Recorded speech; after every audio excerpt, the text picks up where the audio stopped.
മുഖം മറച്ച ഒരാൾക്ക് നല്ലൊരു ഡോക്ടർ ആകാൻ കഴിയില്ല എന്നല്ല, മാനസിക സംഘർഷം ഉണ്ടാകാനുള്ള സാധ്യത. മൊബൈൽ ഫോണുള്ള ഒരു മനുഷ്യന്റെ മനസ്സിനെ പഴയ കാലത്തെ പോലെ ഒരു ചെറിയ ലോകത്തിനുള്ളിൽ അടച്ചു വെക്കാൻ കഴിയില്ല. എലോൺ മസ്ക് പറയുന്ന ഒരു ഭാവി സങ്കല്പം നിങ്ങളൊരു പക്ഷേ ശ്രദ്ധിച്ചിട്ടുണ്ടാകും. AI-യും റോബോട്ടിക്സും അത്യന്തം വികസിക്കുന്ന ഒരു ഭാവിയിൽ പണത്തിന് പോലും ഇന്നുള്ള പോലെയുള്ള പ്രസക്തി കുറഞ്ഞേക്കാമെന്നാണ് അദ്ദേഹം പറഞ്ഞിട്ടുള്ളത്. പലരും പറയുന്നത് ഇങ്ങനെ മുഖമറിച്ചും സ്ത്രീകളെല്ലാം ആകുന്നുണ്ടല്ലോ എന്നാണ്. ഇവിടെ ഞാൻ പ്രത്യേകമായി സംസാരിക്കാൻ ആഗ്രഹിക്കുന്നത് മുഖം പൂർണ്ണമായി മറക്കുന്ന രീതിയെക്കുറിച്ചാണ്. ഏതൊരു സമൂഹത്തിൻ്റെയും ഏത് വിശ്വാസത്തിൻ്റെയും ഏറ്റവും വലിയ അടിസ്ഥാനം ആ സമൂഹത്തിൻ്റെ സുരക്ഷിതത്വമാണ്. ഒരു സമൂഹം എത്ര പഴക്കമുള്ളതാണ് എന്നതിലല്ല അതിൻ്റെ യഥാർത്ഥ ശക്തി. കാലം മാറുമ്പോൾ, ലോകം മാറുമ്പോൾ ആ മാറ്റങ്ങളെ മനസ്സിലാക്കി സ്വന്തം മൂല്യങ്ങൾ കൈവിടാതെ കൂടുതൽ ശക്തമായി മുന്നോട്ടു പോകാൻ കഴിയുന്നുണ്ടോ എന്നതിലാണ്. അതുകൊണ്ട് നമ്മുടെ സമൂഹത്തിൽ വർഷങ്ങളായി തുടരുന്ന ചില ശീലങ്ങളെക്കുറിച്ച് വീണ്ടും ചിന്തിക്കുന്നത് സമൂഹത്തിനെതിരല്ല, വിശ്വാസത്തിനെതിരല്ല, മറിച്ച് നമ്മുടെ വരും തലമുറയെ കൂടുതൽ ആരോഗ്യവാന്മാരും അറിവുള്ളവരും ആത്മവിശ്വാസമുള്ളവരും മത്സരക്ഷമതയുള്ളവരുമാക്കി മാറ്റാൻ വേണ്ടിയാണ്. ഇവിടെ ഞാൻ പ്രത്യേകമായി സംസാരിക്കാൻ ആഗ്രഹിക്കുന്നത് മുഖം പൂർണ്ണമായി മറക്കുന്ന രീതിയെക്കുറിച്ചാണ്. അതിനെ ഒരു മതവിവാദമാക്കി മാറ്റുന്നതിന് പകരം ഒരു ചോദ്യം ചോദിക്കാം. ഇന്നത്തെ ലോകത്തിൽ ജീവിക്കുന്ന ഒരു മനുഷ്യൻ്റെ ആരോഗ്യം, communication, confidence, opportunities, social interaction, professional growth എന്നിവയുടെ പശ്ചാത്തലത്തിൽ ഇതിനെ വീണ്ടും ഒന്ന് പരിശോധിക്കേണ്ട സമയമായോ? കാരണം നമ്മൾ ജീവിക്കുന്ന ലോകം അതിവേഗത്തിലാണ് മാറുന്നത്. പണ്ട് കാലത്ത് നൂറുകണക്കിന് വർഷങ്ങൾ കഴിഞ്ഞാലും മനുഷ്യൻ്റെ അടിസ്ഥാന ജീവിതത്തിൽ വലിയ മാറ്റങ്ങൾ ഉണ്ടായിരുന്നില്ല. പക്ഷേ ഇന്ന് 10 വർഷം മുമ്പത്തെ ലോകം പോലും പഴയതായിട്ട് തോന്നുന്നു. Artificial intelligence, robotics, automation, biotechnology ഇതെല്ലാം മനുഷ്യൻ്റെ ഭാവി മാത്രമല്ല, മനുഷ്യൻ്റെ ജീവിതത്തിൻ്റെ അർത്ഥം പോലും മാറ്റാൻ പോവുകയാണ്. എലോൺ മസ്ക് പറയുന്ന ഒരു ഭാവി സങ്കല്പം നിങ്ങളൊരു പക്ഷേ ശ്രദ്ധിച്ചിട്ടുണ്ടാകും. AI-യും റോബോട്ടിക്സും അത്യന്തം വികസിക്കുന്ന ഒരു ഭാവിയിൽ പണത്തിന് പോലും ഇന്നുള്ള പോലെയുള്ള പ്രസക്തി കുറഞ്ഞേക്കാമെന്നാണ് അദ്ദേഹം പറഞ്ഞിട്ടുള്ളത്. പണം എങ്ങനെ പ്രസക്തി ഇല്ലാതാകും? അതാണ് ആദ്യം മനസ്സിലാക്കേണ്ടത്. പണത്തിൻ്റെ ആവശ്യകതയുടെ പിന്നിൽ സ്കേഴ്സിറ്റി, ലഭ്യതക്കുറവ് എന്നൊരു യാഥാർത്ഥ്യമുണ്ട്. എല്ലാവർക്കും വേണ്ടതെല്ലാം അൺലിമിറ്റഡായി ലഭ്യമല്ല. അതുകൊണ്ടാണ് മനുഷ്യൻ്റെ അധ്വാനത്തിനും ഉൽപ്പന്നങ്ങൾക്കും സേവനങ്ങൾക്കും വില വരുന്നത്. ഇനിയൊന്ന് സങ്കല്പിച്ചു നോക്കും. ഫാക്ടറീസ് വലിയ തോതിൽ റോബോട്ട്സ് പ്രവർത്തിപ്പിക്കുന്നു. ട്രാൻസ്പോർട്ടേഷൻ ഓട്ടോമേറ്റഡ് ആക്കുന്നു. അഗ്രികൾച്ചർ ഓട്ടോമേറ്റഡ് ആകുന്നു. AI വലിയൊരു വിഭാഗം ഇൻ്റലക്ച്വൽ വർക്ക് പോലും ചെയ്യുന്നു. ഇന്ന് 100 പേർ ചേർന്ന് ചെയ്യുന്ന കാര്യങ്ങൾ നാളെ വളരെ കുറച്ച് മനുഷ്യാധ്വാനത്തിൽ മെഷീൻസ് ചെയ്യുന്നു. അപ്പോൾ പ്രൊഡക്ടിവിറ്റി എത്രത്തോളം വർദ്ധിക്കും? പ്രൊഡക്ഷൻ കോസ്റ്റ് എത്രത്തോളം കുറയാം? സ്കേഴ്സിറ്റി, ദാരിദ്ര്യം ഇല്ലാത്തൊരവസ്ഥ, അതായത് സ്കേഴ്സിറ്റി കുറയുകയും അബൻഡൻസ്, ധാരാളിത്തം വർദ്ധിക്കുകയും ചെയ്താൽ പണത്തിൻ്റെ ഇന്നത്തെ ചില ഫങ്ഷൻസിൻ്റെ പ്രാധാന്യം ഭാവിയിൽ മാറാം. അതായത് നാളെ രാവിലെ പണം ഇല്ലാതാകും എന്നുള്ളതല്ല, മനുഷ്യൻ എങ്ങനെ ജീവിക്കാൻ വേണ്ട പണം ഉണ്ടാക്കാം എന്ന ചോദ്യത്തിൽ നിന്ന് എൻ്റെ ഇൻ്റലിജൻസ് കൊണ്ട് ഞാൻ എന്ത് സൃഷ്ടിക്കും, എൻ്റെ ക്രിയേറ്റിവിറ്റി കൊണ്ട് ഞാൻ എന്ത് ചെയ്യും, മനുഷ്യരുടെ പുരോഗതിക്ക് ഞാൻ എന്ത് സംഭാവന നൽകും എന്ന ചോദ്യത്തിലേക്ക് മാറേണ്ട ഒരു ലോകം വന്നേക്കാം. അത്തരമൊരു ലോകത്തിലേക്കാണ് നമ്മളുടെ കുട്ടികൾ വളരുന്നത്. അവിടെ പഴയ ലോകത്തിൻ്റെ മൈൻഡ് സെറ്റ് മാത്രം മതിയാകില്ല. അവിടെ അറിവ് വേണം, അഡാപ്റ്റബിലിറ്റി വേണം, ടെക്നോളജി വേണം, കമ്മ്യൂണിക്കേഷൻ വേണം, കോൺഫിഡൻസ് വേണം, ക്രിയേറ്റിവിറ്റി വേണം, ലീഡർഷിപ്പ് വേണം. അറിവും സംസ്കാരവും കഴിവും ടെക്നോളജിയും ഒരുമിച്ച് ഉപയോഗിക്കാൻ കഴിയുന്ന മനുഷ്യരാണ് അവിടെ മുന്നിലെത്തുക. ഇവിടെയാണ് പ്രകൃതിയുടെ ഒരു പ്രധാന അടിസ്ഥാന ആശയം പ്രസക്തമാകുന്നത്. Survival of the fittest. ഇവിടെ ഫിറ്റസ്റ്റ് എന്ന് പറഞ്ഞാൽ ഏറ്റവും വലിയ മസിൽ ഉള്ളവൻ എന്നല്ല, മാറുന്ന സാഹചര്യത്തോട് ഏറ്റവും നന്നായി പൊരുത്തപ്പെടാൻ കഴിയുന്നവൻ എന്നാണ്. പ്രകൃതിയെ ഒന്ന് നോക്ക്. പരിസ്ഥിതി മാറുമ്പോൾ അതിനോട് അഡാപ്റ്റ് ചെയ്യാൻ കഴിയാത്ത ജീവിവർഗങ്ങൾ പിന്നിലാകുന്നു. മനുഷ്യ സമൂഹത്തിലും രാജ്യങ്ങൾക്കിടയിലും മറ്റൊരു യാഥാർത്ഥ്യം നമ്മൾ ചരിത്രത്തിൽ ശ്രദ്ധിച്ചിട്ടുണ്ടാവാം. ദുർബലതയെ ലോകം എല്ലായ്പ്പോഴും കരുണയോടെ കൈകാര്യം ചെയ്തിട്ടില്ല.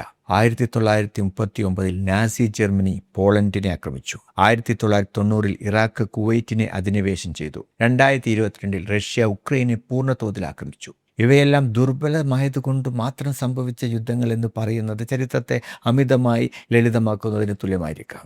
ഓരോ യുദ്ധത്തിനും രാഷ്ട്രീയവും സാമ്പത്തികവും ചരിത്രപരവും സ്ട്രാറ്റജിക്കുമായ അനവധി കാരണങ്ങളുണ്ട്. പക്ഷേ വൾണറബിലിറ്റി, ദുർബലത, അപകട സാധ്യത വർദ്ധിപ്പിക്കുന്നു എന്നത് രാജ്യങ്ങൾ മനസ്സിലാക്കുന്നുണ്ട്.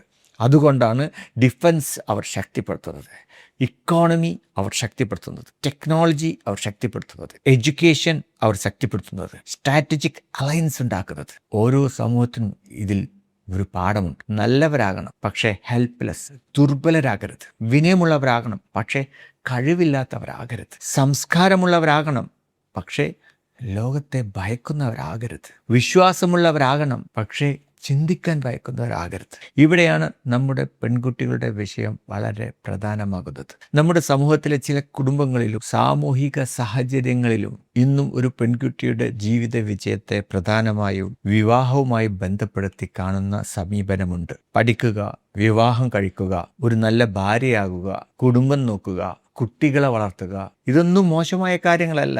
നല്ലൊരു ഭാര്യയാകുന്നതും നല്ലൊരു അമ്മയാകുന്നതും അതീവ വിലപ്പെട്ട കാര്യങ്ങൾ തന്നെയാണ്. പക്ഷേ ചോദ്യം ഇതാണ്, അത്രമാത്രമാണോ ഒരു സ്ത്രീ?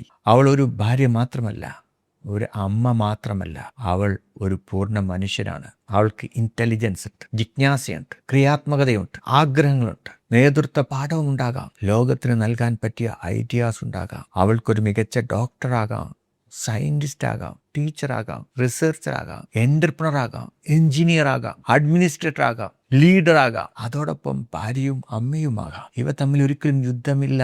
ഇവിടെയാണ് മൊബൈൽ ഫോൺ നമ്മുടെ പഴയ സാമൂഹിക സാഹചര്യത്തെ പൂർണ്ണമായി മാറ്റിയിരിക്കുന്നത്. പണ്ട് കാലത്ത് ബാഹ്യലോകവുമായി വലിയ ബന്ധമില്ലാതെ ജീവിക്കുക പ്രായോഗികമായിരുന്നിരിക്കാം. ഒരു മനുഷ്യന് ചുറ്റുമുള്ള ചെറിയ സമൂഹം മാത്രമായിരുന്നു അവൻ്റെ റഫറൻസ് പോയിന്റ്. എന്നാൽ ഇന്ന് അങ്ങനെയല്ല.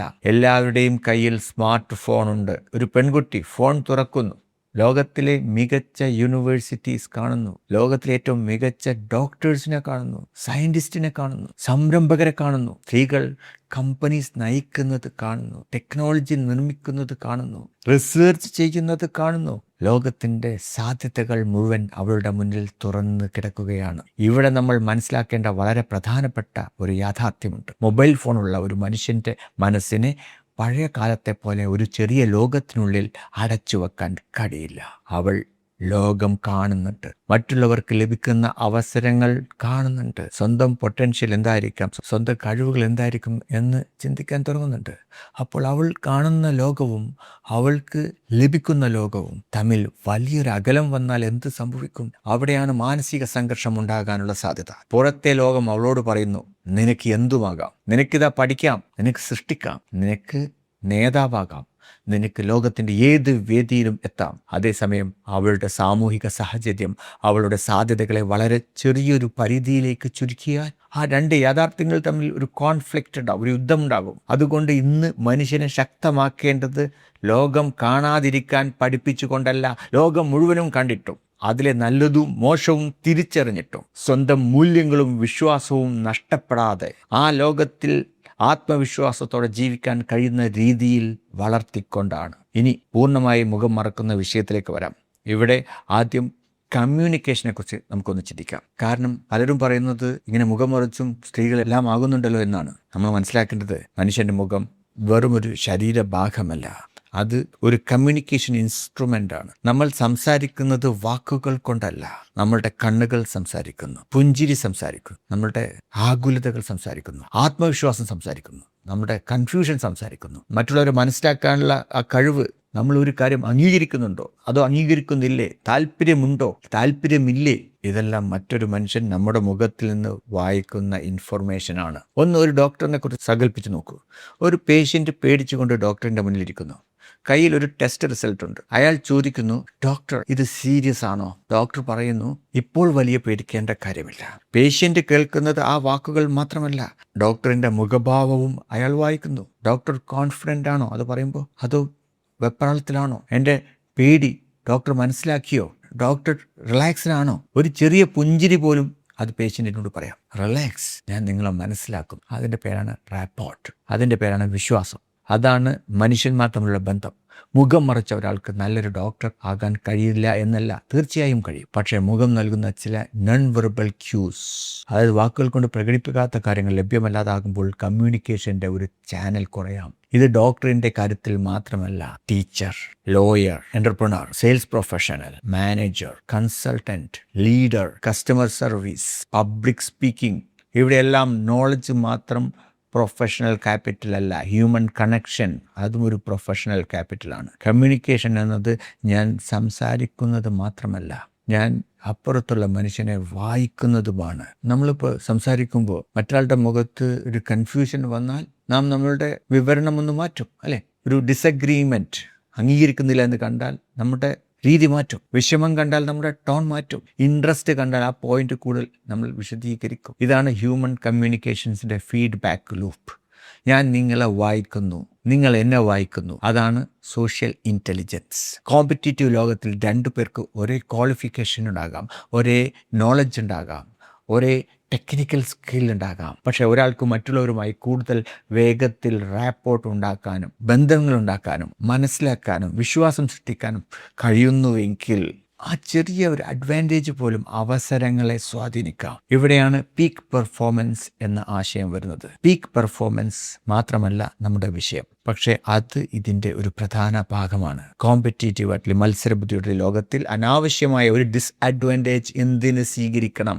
ഒരു അത്ലറ്റ് ചോദിക്കുന്നത് ഇത്ര ഉറങ്ങിയാൽ ഞാൻ മരിക്കുമോ എന്നല്ല, എനിക്ക് മാക്സിമം റിക്കവറി കിട്ടാൻ എനിക്ക് എത്ര ഉറക്കം വേണം എന്നാണ്. ഫോർമുല 1 ടീം പറയുന്നത് കാർ ഓടുന്നുണ്ടല്ലോ അത്ര മതി എന്നല്ല, ഒരു ചെറിയ എയറോഡൈനാമിക് റെസിസ്റ്റൻസ് പോലും കുറയ്ക്കാൻ അവർ ശ്രമിക്കും. കാരണം അവർ സർവൈവൽ, നിലനിന്ന് പോകുക എന്നുള്ളതിന് വേണ്ടിയിട്ടല്ല മത്സരിക്കുന്നത്, പെർഫോമൻസിന് വേണ്ടിയിട്ടാണ്. അതുപോലെ നമ്മുടെ ഹെൽത്തിലോ എനർജിയിലോ അറ്റൻഷനിലോ കമ്മ്യൂണിക്കേഷനിലോ നമ്മുടെ ആത്മവിശ്വാസത്തിൽ ഒരു ചെറിയ അൺനെസസറി ഫ്രിക്ഷൻ പോലും ഉണ്ടെങ്കിൽ അതിനെക്കുറിച്ച് നമ്മൾ പഠിക്കണം. ഇനി ഈ മൂടുപടം കാരണത്താലുണ്ടാകുന്ന ബ്രീത്തിങ്ങിൻ്റെ കാര്യത്തിലേക്ക് വരാം. മുഖത്തിനും കവറിങ്ങിനും ഇടയിൽ ഒരു സ്പേസ് ഉണ്ടാകുമ്പോൾ നമ്മൾ പുറത്ത് വിടുന്ന വായു ആ സ്പേസിലേക്കാണ് വരുന്നത്.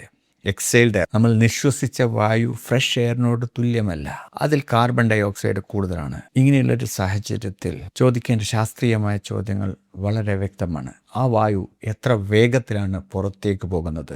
ഫ്രഷ് എയർ എത്ര കാര്യക്ഷമമായി അകത്തേക്ക് എത്തുന്നുണ്ട്? കവറിങ്ങിൻ്റെ മെറ്റീരിയൽ വെന്റിലേഷനെ എങ്ങനെ ബാധിക്കുന്നു? സൈഡിലൂടെയും താഴെയിലൂടെയും എയർ ഫ്ലോ എത്രത്തോളമുണ്ട്? ടെമ്പറേച്ചർ കൂടുന്നുണ്ടോ? ഹ്യൂമിഡിറ്റി കൂടുന്നുണ്ടോ? ഫിസിക്കൽ ആക്ടിവിറ്റി ചെയ്യുമ്പോഴാണ് എന്താണ് സംഭവിക്കുന്നത്? ശാരീരികമായിട്ട് നമ്മൾ പ്രവർത്തിക്കുമ്പോൾ എന്താണ് സംഭവിക്കുന്നത്? 1 മണിക്കൂർ ഉപയോഗിക്കുന്നതും ദിവസത്തിൽ വലിയൊരു സമയം ഉപയോഗിക്കുന്നതും ഒരുപോലെയാണോ? നിശ്വസിച്ച വായുവിൻ്റെ ഒരു ഭാഗം വീണ്ടും നമ്മൾ ശ്വസിക്കുന്നുണ്ടെങ്കിൽ അതിൻ്റെ അളവ് എത്രയാണ്? അത് നമ്മളുടെ കംഫർട്ടിന്, ബോധത്തിന്, ക്ഷീണത്തിന്, നമ്മുടെ ഫോക്കസിനെ, അറ്റൻഷനെ, ഇവയെല്ലാം നമ്മൾ ചോദിക്കേണ്ട ശാസ്ത്രീയമായ ചോദ്യങ്ങളാണ്. ഇനി ഇവിടെ നമ്മൾ വാദിച്ചുകൊണ്ട് അതൊരു 1% 2% 10 20 പറയാം. അങ്ങനെ പ്രഖ്യാപിക്കേണ്ട കാര്യമില്ല. നമുക്ക് ഇതേക്കുറിച്ച് പഠിക്കാം, കമ്പയർ ചെയ്യാം. പക്ഷേ വലിയ അപകടമൊന്നുമില്ലല്ലോ, അതുകൊണ്ട് പ്രശ്നമില്ല. എന്തിൽ ചർച്ച അവസാനിപ്പിക്കേണ്ടതുമില്ല. കാരണം പീക്ക് പെർഫോമൻസിൻ്റെ ചോദ്യം ഞാൻ സർവൈവ് ചെയ്യുന്നുണ്ടോ, ഞാൻ നിലനിൽക്കുന്നുണ്ടോ എന്നുള്ളതല്ല. എൻ്റെ ശരീരത്തിനും ബ്രെയിനിനും ഏറ്റവും ആരോഗ്യപ്രദമായ കണ്ടീഷൻ ഏതാണ് എന്നതാണ്. ഇനി സൺലൈറ്റിൻ്റെ കാര്യം നോക്കാം. വൈറ്റമിൻ ഡി നിർമ്മിക്കുന്നതിൽ സൂര്യപ്രകാശത്തിന് പ്രധാന പങ്കുണ്ട്. പക്ഷേ ലോകത്തിൻ്റെ എല്ലാ ഭാഗത്തും ഒരേ അളവിൽ സൺലൈറ്റ് ലഭിക്കുന്നില്ല.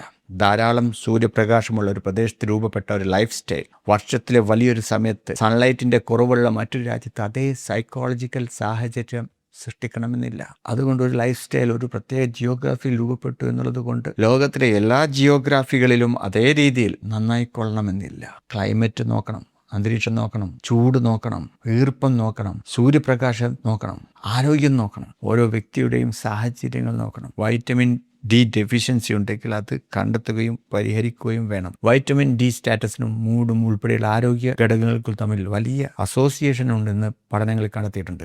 അതുകൊണ്ട് ട്രഡീഷനോടൊപ്പം സയൻസും കൂടി വരണം. ഇതെല്ലാം പറഞ്ഞതിൻ്റെ ലക്ഷ്യം എന്താണ്? വിശ്വാസങ്ങളെ ചോദ്യം ചെയ്യുക എന്നുള്ളതല്ല, ആരെയും കുറ്റപ്പെടുത്തുക എന്നുള്ളതുമല്ല, മറിച്ച് നമ്മുടെ സമൂഹത്തെ കൂടുതൽ ശക്തമാക്കുക എന്നുള്ളതാണ്. ഒരു സമൂഹം ശക്തമാകണമെങ്കിൽ അതിലെ പുരുഷന്മാർ മാത്രം ശക്തരായാൽ പോരാ, സ്ത്രീകളും ശക്തരായിരിക്കണം. നമ്മുടെ സഹോദരിമാർക്ക് മികച്ച എഡ്യൂക്കേഷൻ വേണം, ഹെൽത്ത് വേണം, ഫിസിക്കൽ ഫിറ്റ്നസ് വേണം, കമ്മ്യൂണിക്കേഷൻ പവർ വേണം, കോൺഫിഡൻസ് വേണം, ഫൈനാൻഷ്യൽ നോളജ് വേണം, ടെക്നോളജി അറിയണം, AI അറിയണം, സോഷ്യൽ ഇൻ്റലിജൻസ് വേണം, ലീഡർഷിപ്പ് വേണം, ഡിസിഷൻ മേക്കിംഗ് എബിലിറ്റി കഴിവ് വേണം, ലോകത്തെ ഏത് വേദിയിലും തലയുയർത്തിപ്പിടിച്ച് നിൽക്കാനുള്ള കഴിവ് വേണം. അതോടൊപ്പം സ്വന്തം വിശ്വാസവും സംസ്കാരവും മൂല്യവും നിലനിർത്താനും കഴിയണം. ഇവ രണ്ടും പരസ്പരം ശത്രുക്കളല്ല. മോഡേൺ ആകാൻ സംസ്കാരം ഉപേക്ഷിക്കേണ്ട ആവശ്യമില്ല. സംസ്കാരം സംരക്ഷിക്കാൻ ലോകത്തിൻ്റെ പുറകോട്ട് നടക്കേണ്ടതുമില്ല.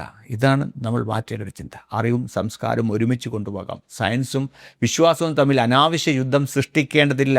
ടെക്നോളജി ഉപയോഗിക്കാം, ഹെൽത്തിനെ നമുക്ക് മാക്സിമത്തിലേക്ക് കൊണ്ടുവരാം, കമ്മ്യൂണിക്കേഷൻ മെച്ചപ്പെടുത്താം, എഡ്യൂക്കേഷൻ മെച്ചപ്പെടുത്താം, മനുഷ്യൻ്റെ കഴിവ് പരമാവധി പുറത്തു കൊണ്ടുവരാം. അതോടൊപ്പം മൂല്യം നിലനിർത്താം. കാരണം നമ്മുടെ പെൺകുട്ടികളെ വെറുതെ ജീവിക്കുക, സർവൈവ് ചെയ്യുക, അതിനല്ലല്ലോ നമ്മൾ തയ്യാറാക്കുന്നത്. അവരും ത്രൈവ് ചെയ്യണ്ടേ, മത്സരിക്കുന്ന ലോകത്ത് ജീവിക്കണ്ടേ, അവർക്കും ക്രിയാത്മകമായി പ്രവർത്തിക്കണ്ടേ, ലീഡ് ചെയ്യണ്ടേ. ഒരു നല്ല ഭാര്യയാകാൻ ആഗ്രഹിക്കുന്നുവെങ്കിൽ അതാകട്ടെ, ഒരു നല്ല അമ്മയാകട്ടെ, അതോടൊപ്പം ഒരു ഡോക്ടറാകട്ടെ, സയൻറ്റിസ്റ്റ് ആകട്ടെ, എൻ്റർപ്രണർ ആകട്ടെ, പ്രൊഫസറാകട്ടെ, റിസർച്ചറാകട്ടെ, ലീഡറാകട്ടെ, ലോകത്തിന് എന്തെങ്കിലും നൽകുന്ന മനുഷ്യനാകട്ടെ. ഒരു സ്ത്രീയുടെ സാധ്യതയുടെ പരിധി സമൂഹം മുൻകൂട്ടി തീരുമാനിക്കേണ്ടതില്ല. അവളുടെ കഴിവിൻ്റെ പരമാവധി പുറത്തു കൊണ്ടുവരാനുള്ള സാഹചര്യം സൃഷ്ടിക്കുകയാണ് വേണ്ടത്. അതുകൊണ്ട് നമ്മുടെ ഓരോ ശീലത്തോടും വളരെ ലളിതമായ ചില ചോദ്യങ്ങൾ ചോദിക്കാം. ഇത് നമ്മളെ ശക്തരാക്കുന്നുണ്ടോ? ഇത് നമ്മുടെ ആരോഗ്യം മെച്ചപ്പെടുത്തുന്നുണ്ടോ? ഇത് നമ്മുടെ കമ്മ്യൂണിക്കേഷൻ പവർ വർദ്ധിപ്പിക്കുന്നുണ്ടോ? ഇത് നമ്മുടെ കോൺഫിഡൻസ്, ആത്മവിശ്വാസം വർദ്ധിപ്പിക്കുന്നുണ്ടോ? ഇത് നമ്മുടെ അവസരങ്ങൾ വർദ്ധിപ്പിക്കുന്നുണ്ടോ? ഇത് നമ്മുടെ കുട്ടികളെ മാറുന്ന ലോകത്തിന് വേണ്ടി തയ്യാറാക്കുന്നുണ്ടോ? ഇത് അവരുടെ കഴിവുകൾ തുറക്കുകയാണോ അതോ അനാവശ്യമായ പ്രശ്നങ്ങൾ സൃഷ്ടിക്കുകയാണോ? ഉത്തരം അറിയില്ലെങ്കിൽ നമുക്ക് ചോദ്യം ചോദിക്കാം, പഠിക്കാം, അതിനെക്കുറിച്ച് മെഷർ ചെയ്യാം, തെളിവുകൾ നോക്കാം, സയൻസ് നോക്കാം, ആവശ്യമെങ്കിൽ മാറ്റാം. കാരണം മാറ്റം നമ്മുടെ സംസ്കാരത്തിൻ്റെ പരാജയമല്ല, മാറുന്ന ലോകത്തിൽ നമ്മുടെ സമൂഹത്തെ കൂടുതൽ ശക്തമാക്കാനുള്ള മാർഗമായിരിക്കാം. കാരണം മാറ്റം നമ്മുടെ സംസ്കാരത്തിൻ്റെ പരാജയമല്ല, മാറുന്ന ലോകത്തിൽ നമ്മുടെ സമൂഹത്തെ കൂടുതൽ ശക്തമാക്കാനുള്ള മാർഗമായിരിക്കും. നമുക്ക് കാലത്തിൻ്റെ പുറകോട്ട് നടക്കേണ്ടതില്ല. അതുപോലെ ലോകം ചെയ്യുന്ന എല്ലാറ്റിൻ്റെയും പിന്നാലെ കണ്ണടച്ച് ഓടുകയും വേണ്ട. നമുക്ക് മറ്റൊരു വഴി തിരഞ്ഞെടുക്കാം. ലോകം എവിടേക്കാണ് പോകുന്നതെന്ന് മനസ്സിലാക്കുക, അതിലെ അറിവ് സ്വീകരിക്കുക, സയൻസ് സ്വീകരിക്കുക, ടെക്നോളജി സ്വീകരിക്കുക, നമ്മുടെ ആരോഗ്യം ശക്തമാക്കുക, നമ്മുടെ സ്ത്രീകളെ ശക്തമാക്കുക, നമ്മുടെ കുട്ടികളെ ശക്തമാക്കുക, അവരുടെ കമ്മ്യൂണിക്കേഷൻ ശക്തമാക്കുക, അവരുടെ കോൺഫിഡൻസ് ശക്തമാക്കുക, അവരുടെ ഇൻ്റലിജൻസിന് വളരാനുള്ള മുഴുവൻ അവസരവും നൽകുക. അതോടൊപ്പം സ്വന്തം മൂല്യങ്ങളും കൈവിടാതെ നിൽക്കാനും പരിശീലിപ്പിക്കുക. അങ്ങനെയുള്ള തലമുറയാണ് നമുക്ക് വേണ്ടത്. ഭയന്ന് ലോകത്തിൽ നിന്ന് മാറി നിൽക്കുന്ന ഒരു തലമുറയല്ല, ലോകം മുഴുവനും കണ്ടിട്ടും സ്വന്തം നിലപാടറിയുന്ന, സ്വന്തം സംസ്കാരം അറിയുന്ന, സ്വന്തം കഴിവറിയുന്ന, ആരോഗ്യത്തോടെ, അറിവോടെ, ടെക്നോളജിയോടെ, കമ്മ്യൂണിക്കേഷൻ പവറോടെ, ആത്മവിശ്വാസത്തോടെ ലോകത്തിൻ്റെ മുന്നിൽ നിൽക്കുന്ന ഒരു തലമുറ. കാരണം ശക്തമായ വ്യക്തികളാണ് ശക്തമായ കുടുംബങ്ങളെ സൃഷ്ടിക്കുന്നത്. ശക്തമായ കുടുംബങ്ങളാണ് ശക്തമായ സമൂഹത്തെ സൃഷ്ടിക്കുന്നത്. ശക്തമായ സമൂഹത്തിനാണ് സ്വന്തം ഭാവി സ്വയം തീരുമാനിക്കാൻ കഴിയുന്നത്. മാറ്റങ്ങൾ നമ്മുടെ ദൗർബല്യത്തിനായിരിക്കരുത്, മാറ്റങ്ങൾ നമ്മുടെ ശാക്തീകരണത്തിനായിരിക്കട്ടെ. Thank you.